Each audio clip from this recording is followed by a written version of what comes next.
up? It's your girl Bondi Blue, and I am back. Yes, I am back. And this is a Ish talking video. I have been meaning to do one of these for a while now, but I don't care about a lot of shit. Like, I don't know if, like, some of you know, some of you who have been along the ride for a while now know that I work at a news station. So I'm always abreast to the news and the things that are going on in the world.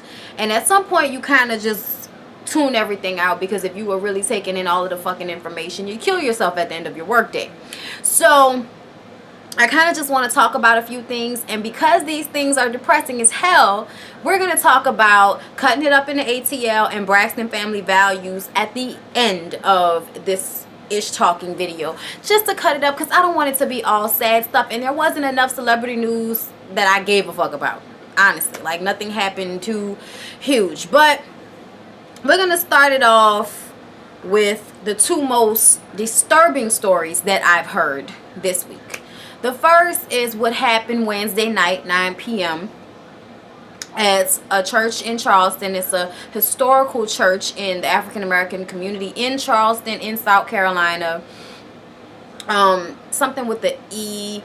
I forgot the name, and I've heard it a million times today, but as you guys know, like I said, I have to tune it out, because if I don't tune it out, then I'm really going to take it in, and it's going to flood in, and I'm going to be at work crying all fucking day. Okay? So 9 people were killed in a massacre, a mass shooting that was done by this guy. His name is Dylan Roof. He is a white 21-year-old young man who felt as if he didn't like the things that black people were doing to white people. And I'd like to know what things exactly the fuck was he talking about. Everything that has been done to us, okay?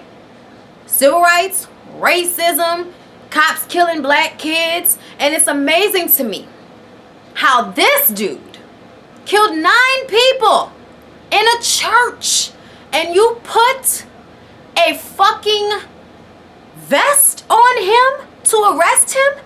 You didn't put your knee on his back or chokehold him until he passed out. You didn't jump on top of him, all 5 or 6 police officers at once, and damn near break his spine. You didn't push his head into the grass. You didn't do any of those things that you did to numerous black people over the past few years. And those are just the ones that everybody's talking about. The 14-year-old girl who was just accosted at a fucking pool party. Eric Gardner, who was killed in that chokehold with selling Lucy's. Fuck out of here. Big Tobacco makes billions of dollars, and we're gonna bitch out about a Lucy. Okay. I was on Instagram, I was on Twitter, I was listening, I was watching, and at some point I had to get away from my brand new Samsung Galaxy S6. I love it. I had to put it away, okay? And I mean, I'm saying that because new phones are hard to stop touching, okay? Like, I'm just saying. And then it's like, I got a new case and everything. It was very hard to stop touching my phone, but I had to do it in order to stay up, because the depression that I tend to go in last. It don't last, you know, a couple of hours. I don't just be sad for a day or two. No, my whole entire month will be me thinking about the most awful things in the world. And I've been trying to meditate and become better at dealing with my isms and the things that I do that make my own life harder, which is constantly thinking about the negative things. Like, you know, if somebody leaves a retarded ass comment, I'm going to think about that. You know what I mean? I may not think about it all day, but if I fuck something up at work, a simple accident, I'm going to think about that the entire time that I'm at work, because I don't like making mistakes. If somebody felt that I said something that offended them, I'm going to think about that, because I don't like, really I don't like offending people. Like, not on certain levels, okay? And that's going out the window for this video, because I have to be blunt and honest. With this Charleston murder situation, the first thing that came to my head was, oh, it's just like Colorado. It's just like Sandy Hook. It's just like all the other massacres with crazy ass white boys who can get guns and have mental issues go and shoot up a place and kill everybody, you know, in one fell swoop. He left one woman alive because he wanted her to be a witness. He thought of himself as a martyr. He thinks of himself as a martyr for his race. And he wanted to incite a fucking race war. And he almost, and I think might, you know, he might be right. He might actually get what he wanted, because there are people that are looking at this from the standpoint of a black and white thing. Yes, this is a perfect example of white privilege. It's a perfect example of white privilege because of the way it was handled. He was protected. His life was protected by the police officers that arrested him, regardless of what his crime was. But black kids and black men, we are the threat. We are the problem to some of you motherfuckers. So you don't think to protect our lives the way you think to protect this sadistic, evil asshole, Dylan Roof. That pisses me off. But it pisses me off that as black people, instead of thinking about this on a grander scale, like, oh my God, regardless of what fucking color they are, 9 people just died all at once in a church. And that man is insane. That man is crazy, okay? And I'm not talking about the insanity thing. That's not what I'm talking about, okay? I'm not talking about drugging him up and keeping him in a fucking hospital 24 hours a day. No, I'm talking about real, living, breathing, demon type insanity. I do believe in that type of shit. I'm sorry, but if there are angels, then there are demons, okay? Not saying that he was filled with one and one's gonna leave his body as soon as he gets into a cell. That's not what I'm saying. I'm saying motherfuckers is born into this world and they're going to be a form of the devil. And he is a form of the devil for doing this, for going into a place so sacred and trying to incite all of this turmoil in an already tumultuous America with the race situation. But I don't want this to divide us. I don't want this to make me feel bad about the fact that when I go to work, in my area, in the back, I'm the only black person. I'm always outnumbered in some way. Yeah, when I'm at work, I don't feel that way. At least not with the coworkers that I work with closely. I don't feel that way. Because for us, you know what our plight is? Our plight is how much we work. The different jobs that we are, you know, doing nowadays. How much money we're getting paid. You know what I'm saying? Feeling like we're not in the clique at work. Like, that is what we, you know, all have in common, our everyday lives, and we are a part of each other's everyday lives. So there's no way as I'm walking down the hallway in the morning and seeing, you know, my little group of people and they're all white, and I'm gonna look at them and feel like, man, fuck them because of what that guy did, because that is what he wants. That is what he wants. So black people, I'm not saying this is not a race thing, because for him it was. But for us and for this world and how this is handled, this needs to be looked at just like Sandy Hook, just like Colorado in the movie theater, and just like the Boston Marathon, just like any other moment of terrorism in the United States. We need to think about this moment like that. I've seen and I feel and I know that a lot of people are on this, you know, the end of days thing. And as a person who is sensitive and who has thought about that and who has worried and felt in despair because of that type of thinking, the world has always been evil. The world has always been good and evil. It's just that now you can get beat over the fucking head with it from the news, from social media, and just from the people around you, because we're so connected, but yet we're so disconnected. Somebody like him deserves to go to a maximum security prison with big burly black men that will rape him every day.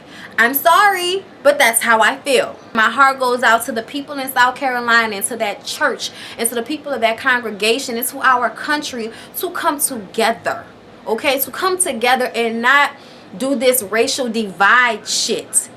I don't live well in a divide. I know y'all may not want to hear this, but I'm never comfortable in a room full of anything.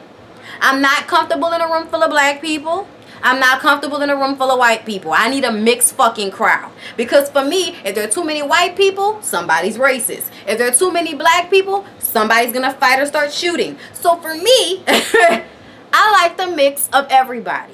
I'm just saying, what makes me so upset with us is that we always want to pitch a fit, bitch out, and pull our hair out when a white person kills a black person. But the black people can kill up all the black people, and y'all not mad about that. And what you don't understand is that that is the mind fuck of it all. That is the mind fuck of it all. Okay? The biggest mind fuck is having you kill each other, having you kill your own people, and then conditioning you to not really be that affected by it. Think about it. Your neighborhood gets shot up, everybody get killed. New Orleans is horrible for that. Okay, we don't have the problem of white cops accosting black people. We don't have that. Our cops are fucked up, period. They black, they white, they all, it is what it is. It's not like that here, because the young black men out here are really selling drugs and killing everybody. So, you know what I'm saying? Not all of them, but I'm just saying it's not gonna be like a racially discriminate situation, because that's what's real down here. The Haitians in the Dominican Republic are being forced out of their country because of another color race situation, okay? Because I guess in the 1920s they must have, and also after the storm and everything that happened in Haiti, there was an influx of people moving to the Dominican Republic, and there's a separation between the people that are, from Dominican Republic and the people that are from Haiti that have come to the Dominican Republic over the past century. And now we want to push all of these dark complected people out and, just have it the Dominican Republic. And I'm like, who the fuck do the Dominican Republic officials think they are? Who the fuck do y'all think y'all are?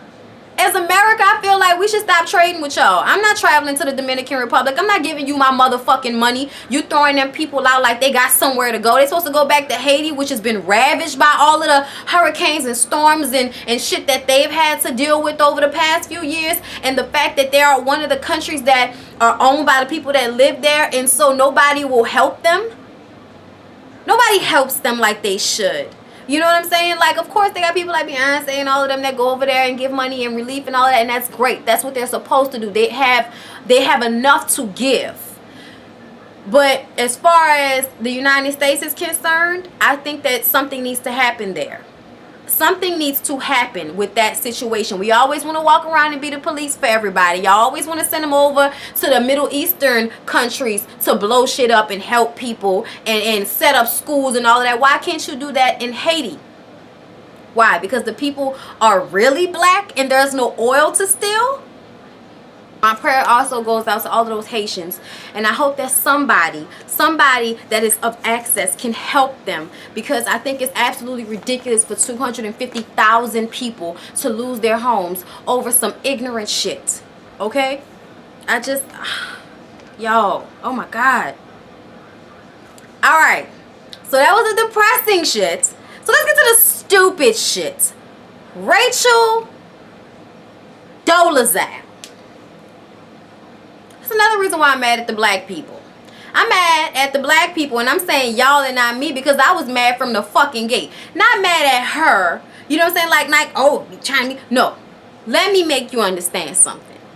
Just like everything I just talking about, no black person can take off their blackness when they feel like it, okay? Nobody can change their fucking clothes and change their race. Nobody can get a ligament cut off and all of a sudden they're a different color. That's not how this shit roll. So that whole Caitlyn Jenner and, Rachel Dolezal are similar. Get the fuck out of here. They're not similar. She lied about being black.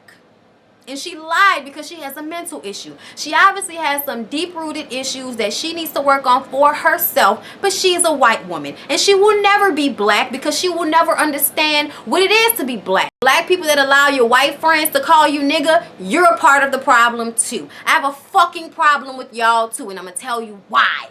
You know why I have a problem with y'all? Because y'all make the shit like it's not a big deal. It's not a big deal if a white person calls a black person nigger. It's not slavery anymore. Or the vice versa argument. Why can y'all say it but we can't? Bitch. All of this shit that we talking about right now, the fucking slavery, the colorism, the making us feel less than every day in every fashion or form, and then the entire fucked up system of the justice system that puts more black men in jail, that kills more black males upon arrest. Okay? No weapon. Just fucking kill them. Okay? The black people and also the other people of color that live in underdeveloped countries, Okay? All of that shit. You don't see that happening in none of the European countries where there are, mostly white people. They don't have these problems. Okay? So let's not act like that's not what it is. So I'm fucking offended when a blonde white woman who is born into this world with the privilege of being a white person, and we say white privilege, but it's not really fucking privilege. It's actually humanity. White people will treat each other with humanity, but they won't treat us with humanity because we're a little bit darker. Yet you love our culture, you love our music, you love our big lips, you love our big asses, you love our hips, and you love to get surgeries and look like us, and then turn around and tell us, the regular African American black girls, that we ain't shit. We ain't shit, okay? But you take everything from us and use it to your own advantage. And then I gotta hear some black people, I don't know what's the problem. Is she think she black? No, bitch. No, bitch. No. Your life is a little bit harder than a white person that might have your exact same fucking circumstances growing up. Your life is a little bit harder because you're a black person. So you should never feel okay with white people saying nigga. You should never be okay with motherfuckers thinking that you can be black if you're not really black just because you like box braids and listen to fucking Tupac. No. No. Because even though those things are part of being black, that's not all. Okay? That's not all that being black is. Okay? Being black, hard to say it, is a fucking burden in this world. I love it. I wouldn't change it. I love this shit. Okay, I love this golden brown shit and this fire ass hair and my hips and my ass and my nice lips. Okay, but I also love the fact that my ancestors were French and Spanish and Native American, and I can see that. I know that. And I'm not ashamed of that, and I'm proud of that too. I just don't understand why we all can't be proud of who we are, accept other people for who they are, and go about your fucking day. Go on about your life. And Rachel Dolezal is complete and utter bullshit. Okay? It's complete and utter bullshit. First, you're the head of the NAACP H&R department, wherever it is that she lives. She's not doing that no more. She had to step down because her ass is a distraction. No, you can definitely be a white woman working at the NAACP. Matter of fact, you probably will get more street cred and more respect being a white person championing, I can't say it right. You would be much better looked at and respected as a white person that sympathizes or even tries to understand the black struggle. If you're just white, honey, there are tons of white people that stood next to us during civil rights, that stand next to us now in the same type of situations when we're boycotting with this police department shit. Like, there are white people that get it. I know I work with some. Okay, I work with some, I fucking love them. Okay, like, I swear I do. Andy, Ashley, like, fuck, even ignorant ass Brett, like, you know what I'm saying? Like, some things you have in common that's on such a regular person's level that you're not about to separate that over no fucking color, man. And that's my point. That's my whole point. Don't not be mad when shit happen to us, because it's fucked up and we need to be mad and we need to scream it and say it. But we don't need to get violent and prove motherfuckers right when they call us violent. We don't need to start race wars with white people that don't really have a problem with us just because some crazy motherfucker decided he wanted to incite a race war by killing a whole bunch of older black people and enraging us. Yes, but this should also make all people angry. Anybody that believe in Jesus should be upset about this because he walked into a church and spilled these people's blood and killed them and took their lives away. The only thing that I can say is that I hope they went directly to fucking heaven getting shot in the church. I hope there was no pass, go, no gates. I'm in heaven. Bow. Thinking about the fear. The fear. I don't want to think about that. And I don't want y'all to think about that. And I don't want you to be depressed or sad or feel like there's no hope in this world because bad things happen to good people. It happens. But I like to feel like there's much more after this world. I like to think that there's so much better after this world. We should live for this world. We should live for now. But I pray and I believe that there's a more. There's more. And there's an understanding. So in death, there's peace. And I want everybody to grasp that and understand that. And I also want people to appreciate life. Motherfuckers don't appreciate life like talking about it anymore. When you think about how amazing it is that I am living and breathing and talking and maybe understanding or saying something that you may feel, and I'm not even in the same room with you. That's fucking magic, bro. That's God. You know what I'm saying? That's amazing. Because when I'm gone, if I get shot, if I get stabbed, if I get electrocuted, if I drown, if a fire break out in my house, if I bleed too fucking much, if I don't breathe well enough, if I choke, and my life is gone, then my body is an inanimate object. And a spirit and everything that is in me that is good and connects with you, wherever you are, is gone. As far as you know, on this earth, it's not here anymore. You are not aware of it anymore. And to me, that's what everybody's life. Everybody's life. So care more. Care more about what life actually is. It is a blessing. It is a privilege, period, to even have a life. And black people in America, I know it's fucked up for us. It is very bad for us here in some ways. But it's also very good here for us.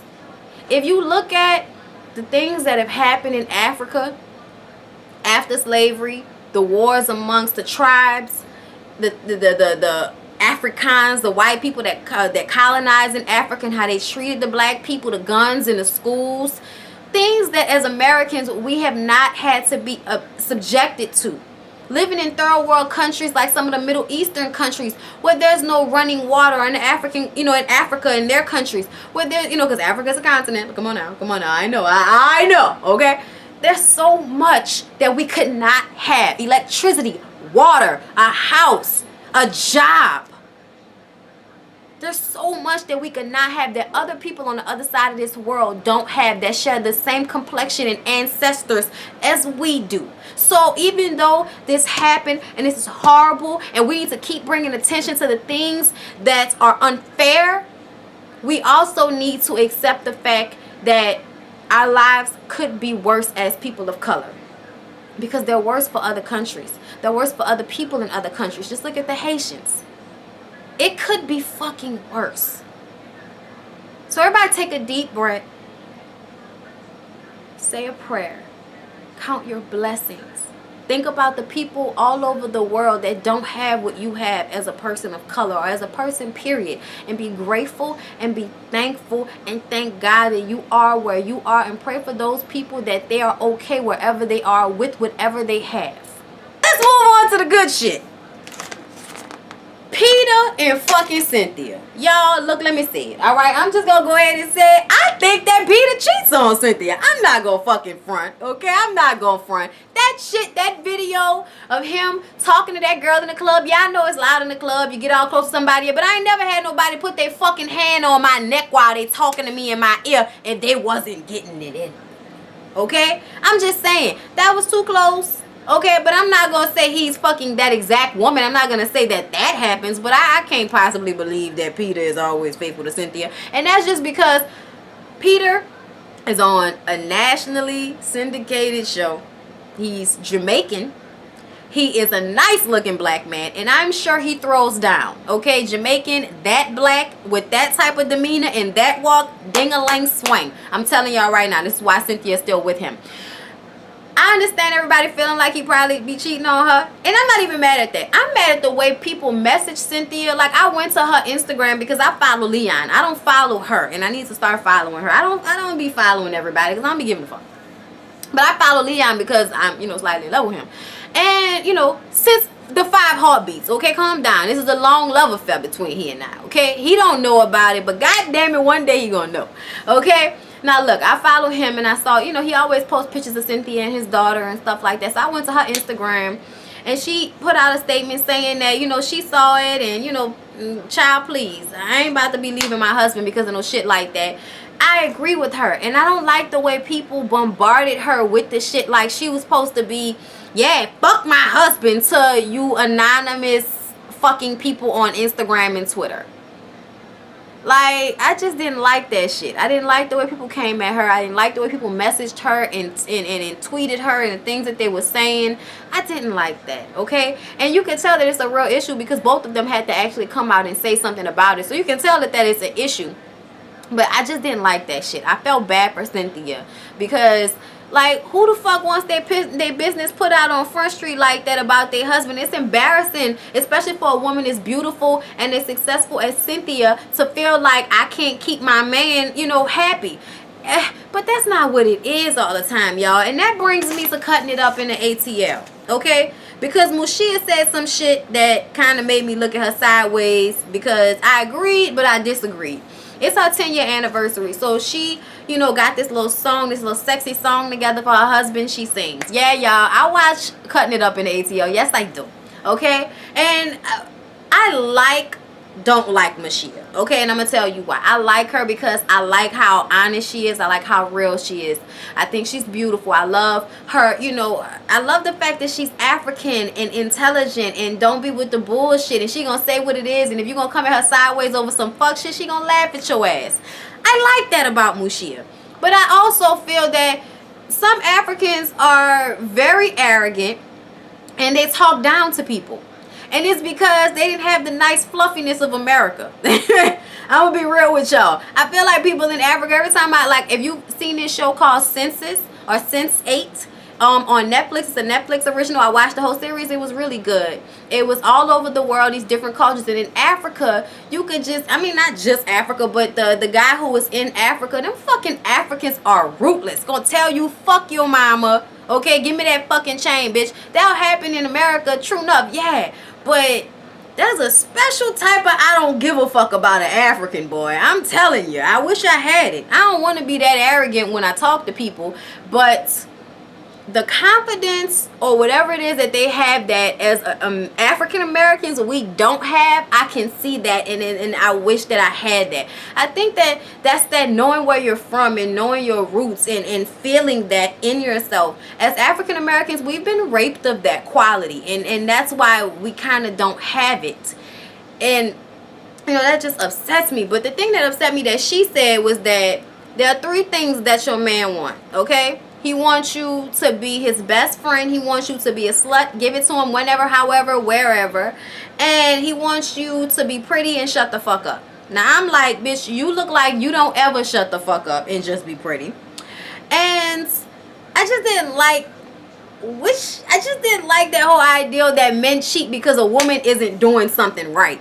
That's not true, Mushia. Don't say shit like that, okay? If your husband cheat, it might be because you're not giving up enough cucanino nano. You know, what the fuck y'all call pussy out there. Men cheat. If they're gonna cheat, they're gonna cheat. If they're not gonna cheat, they're not gonna cheat. If they want extra head, they're gonna ask you for extra head. Give the fucking extra head, okay? But if you leave me or cheat on me because I'm not sucking your dick enough, we don't need to be together. I'm sorry.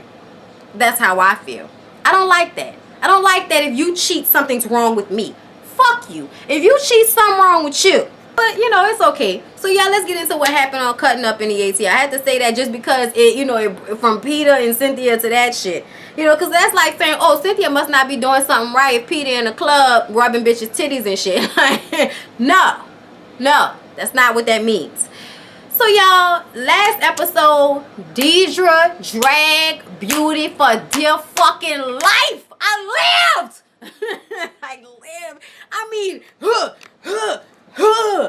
She dragged that bitch. I was like, yeah, they didn't cut it or nothing. They just played that shit raw. One camera watching it go down. I loved it. Okay? I miss a good cat fight. I miss a good, non-obstructed, non-retarded, edited ass fight scene. Now, do I think that grown women that are business owners should be conducting themselves as such? No. As a person that grew up in a hair salon, you don't do shit like that, okay? You don't be the person fighting when you're the hairdresser. You also don't be a bitch when you're the hairdresser because you're supposed to be making your client feel comfortable. And I feel like a lot of these ladies, in particular with, Deidre and Beauty, you might be missing that. I don't know. I can't tell. I don't know how y'all interact with y'all clients because they don't show that shit that much. But y'all attitudes is on some bullshit. Now, Deidre, baby, if I told you I'd have yanked that hoe for dear life too. I'm not mad at you for that. I'm mad at you for, first of all, throwing that fucking money in her face. Because if somebody would have threw money in my face that I didn't like and I already wanted to fight, I probably would have reached over to hit the bitch. I probably would have got up first and not reached over my nice friend that I'm trying to work with, Maya, okay, and have her drag for dear life just as a casualty of the fucking situation.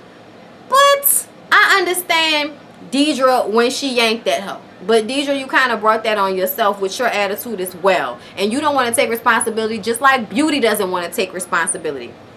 You shouldn't have threw the money.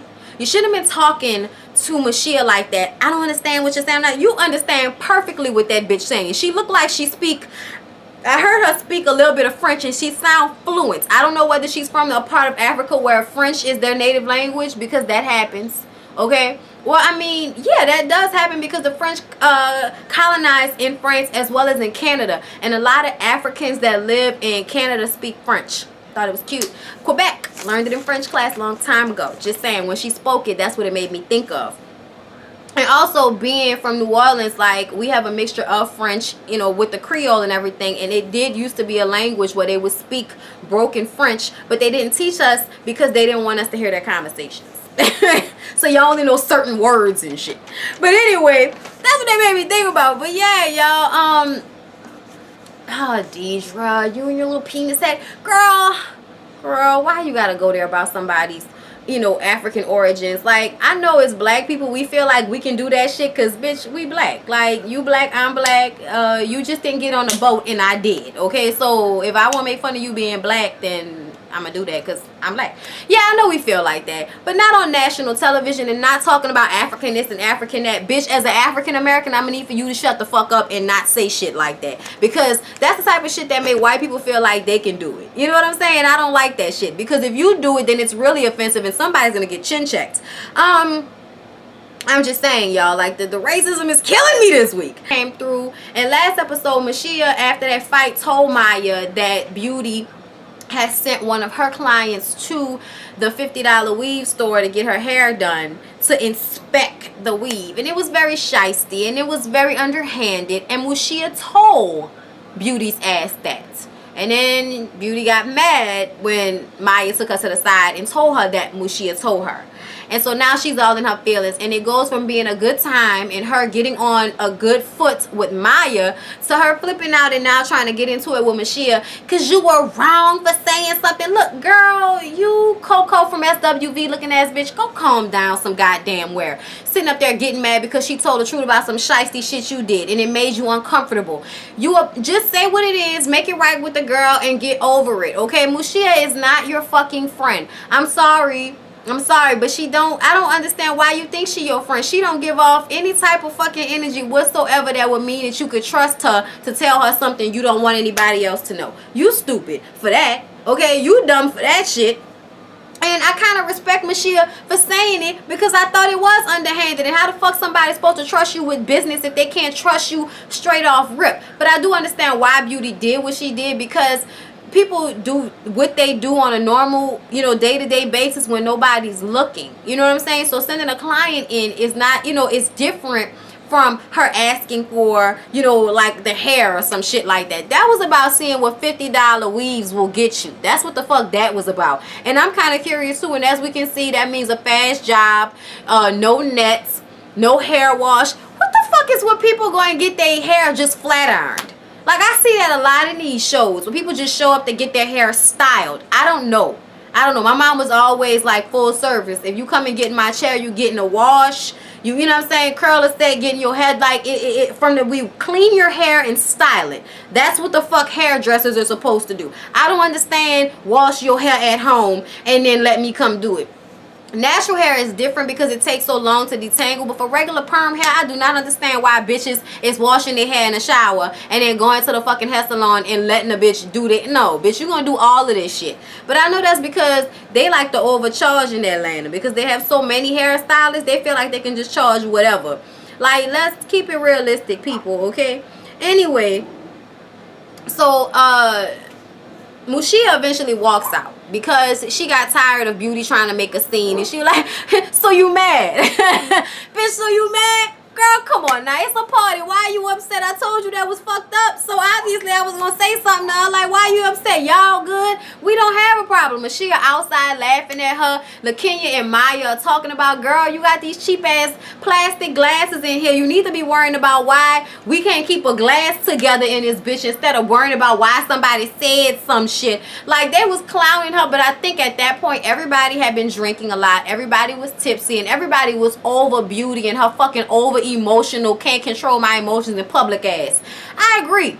Sometimes you don't need to have an argument. Sometimes you don't need to have a fight. Sometimes you need to go get another fucking drink, calm down, and enjoy yourself and have that conversation at a later date, or take note in your mind, okay, I see how you are, I got you. That's it. It didn't need to be all of that, Beauty. And I'm sorry, but you are the common denominator. Yes, Deidre does shit and says shit that will get her fucked up with the right one, because you ain't the one. Deidre will definitely whoop your ass. I'll put my money on Deidre any fucking day with most of you bitches, okay? But I will say this, okay? Beauty, you be doing shit and like acting like you ain't do nothing. Acting like you ain't do a goddamn thing. You mad that you got dragged. You shouldn't have reached over there. Yeah, she threw that money in. I guess what I would have done, I'd have been like, well, bitch, you know what? I'm going to get up and leave because you threw that money in my face. But I'm going to take this fucking $100 and go put it in my account at the ATM. Fuck you. Have a good night. Maya, I will speak with you later about that. I can't, okay? I just can't. We don't need to do this in a group, okay? Next time, we'll meet separately, all right? We just don't fuck with each other. That's it, okay? But as a grown-ass woman, I took the fucking money and walked out. I'm sorry. I wouldn't have, like, that wouldn't have been no fucking fight, especially not in that setting when we're already trying to get past the last argument we had. What the fuck wrong with Beauty? I don't know.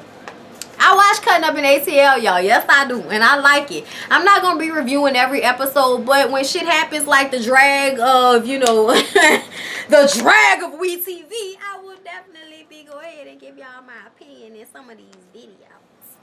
So moving on, y'all, the last thing I want to talk about is Braxton family values. Okay? Y'all, Tamar. Now, y'all know I like Tamar, but Tamar is the spoiledest little bitch I've ever seen in my fucking life, honey. And she never admits it. She doesn't get it. How many fucking seasons has Braxton Family Values been on, y'all? I can't even remember. All I know is from the rooter to the tutor, from the beginning to the end, it's always been the same thing with Tamar. You say shit, you do shit that you don't accept from other people. Okay? You don't let nobody do that shit to you, but she'll do that shit to other people. That's what I don't like about her. Shaky ass motherfucker. So this is what happened in Braxton Family Values and what I'm talking about right now. Trina is going through this divorce with Gabe. She got this new little black dude that she's dating. The date went kind of weird at first, but after they laughed and started talking, it was all good. She liked the guy. They kissed. He's black. We're surprised. Oh my God, Trina likes a black guy. Oh my God. Yeah.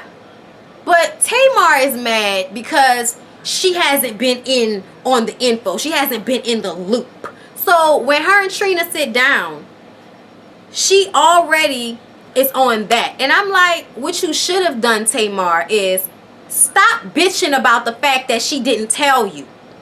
Some sisters are closer than others. It's obvious that Trina and Tawanda are closer. So Tawanda is always going to get the information first. Do you see Tracy and Tony being pissed off and bitching out and making a scene because they didn't get the information first? Or they had to get it from one another? It don't fucking matter. Okay? You should have just shut your ass up and listened to what she had to say and have been supportive. And maybe the next time something happens, she'd be more inclined to tell you. We all know the reason why she don't want to talk to you is because she don't want to hear your mouth or your opinion or your crass ass explanation about her life. She don't want to hear that shit from you, Tamar, because you always go from here to here. Now bring it back to the situation where they surprised her on stage last season in Atlanta and she told her assistant to tell him to get the fuck out because she was mad that they did that shit. You can say everything that you want to say, Tamar, but you do allow people to disrespect your siblings on social media. As long as they're on your side, you straight. Okay, you will allow them to say things. I have seen it happen. I have seen you kind of be okay with the things that they'll say about your sisters on the internet just because they're your fans and they're on your side about something that's happened on the show. That shit not cool to me and that shit not right. And you won't admit it that you threw them out or that you had your assistant make them leave, but you did have your assistant make them leave. We saw that shit, and we also know how you feel because you brought it up again. The fact that you still upset about it, the fact that you can't just say, you know what, at the moment I was tripping, I was feeling some type of way about it, and I may have handled it the wrong way, and I'm sorry for that. I would never kick y'all out. That wasn't, you know, now that I look at it, that's something I feel like I would never do, so I don't know why that happened like that. I'm sorry.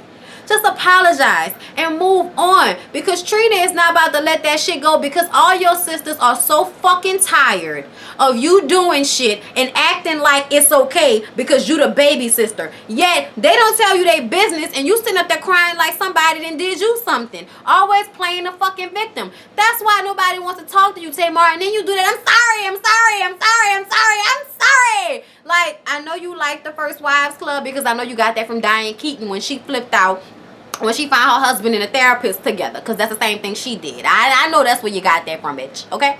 Are you not watching yourself on television? Like, do you not watch yourself and how you come off? As soon as somebody try to tell you what the real is, what their problem is, you bitched about that all last season. I don't know what they're mad about. As soon as everybody start telling you what they're mad about, it's always me, right? I'm sorry. That's why nobody wants to fucking deal with you, Timo. Right motherfucking there, okay? Anyway, y'all, I feel like I took you here and I took you there. I hope y'all enjoyed this video. I hope this video made somebody feel better about everything that's going on, because I kind of feel like it was all over the place, but it was so much to talk about, so many feelings and thoughts and emotions, and it's so hard to put together when there's so many different facets of the racial shit and all of that type of stuff. And, you know, it's just difficult to talk about, and I didn't even really want to talk about it, but I knew that people were feeling bad and people were feeling sad about it, and I just didn't want everybody to feel like that. And if I could help y'all not feel like that, then that's what the fuck I was gonna do today, okay? So please don't forget to like, comment, and subscribe. Come back to my channel. I love you all. Thank you so much for watching. And how y'all like the new intro? Y'all like the new intro? Yes, I added a new intro, and it'll be on the end too. It was sent to me by one of my loyal subbies, Miss Neat Gordon. Miss Neat Gordon, thank you so much, boo. Okay, Dominique, yes, you're the cute one with the slanty eyes. Yeah, you're definitely like the type of female I would date. I mean, you know, the way you look, like your face. Like, if your face was on another girl and you were gay, then I would probably keep looking at you until you gave me the eyes that tells me that you like girls too, and then I'd smile and see what happens. You know what I'm saying? She's just really cute to me. Like, I you know, in the face, my type of chick.